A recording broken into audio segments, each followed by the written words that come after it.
Ровно это саксеганзата казахстан саксегансе, але ка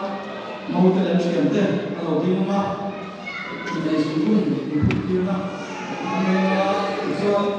чузуи обин, кодисин, масо функашна, нарега интегрила концепция концепцион, 아니, але уже обин села, Indonesia, Indonesia, Indonesia, London remote apun tello, Damna remote apun tello, hey Indonesia apun hiya, lunga ida desha onate, haksa tam apun tello shina Indonesia la, Indonesia apun hiya Indonesia apun remote anino, lunga ida de haksa tello example, hey apun hiya apun tello vector, ignore sa zela, hey apun hiya tam tak इसे करते हैं बोले वो मजबूत का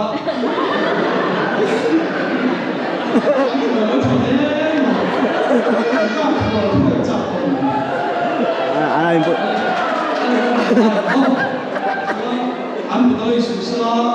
मजबूत का शक्ना करने का जुआम गुड डेटा कलाकार ने पिला कुंसे करने से करना जुआम बड़ा Lepas kalau kita, selama ni kalau nak siap dia akan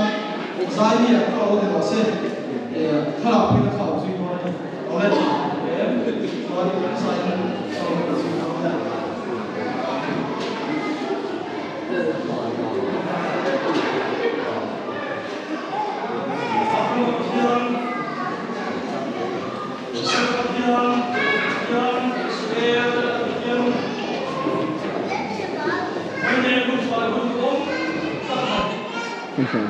bisa mantapkan antum tahu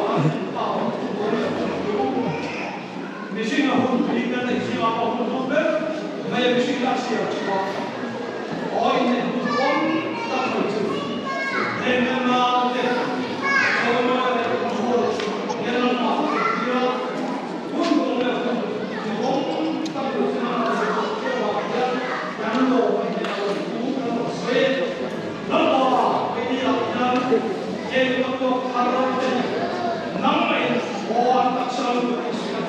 yang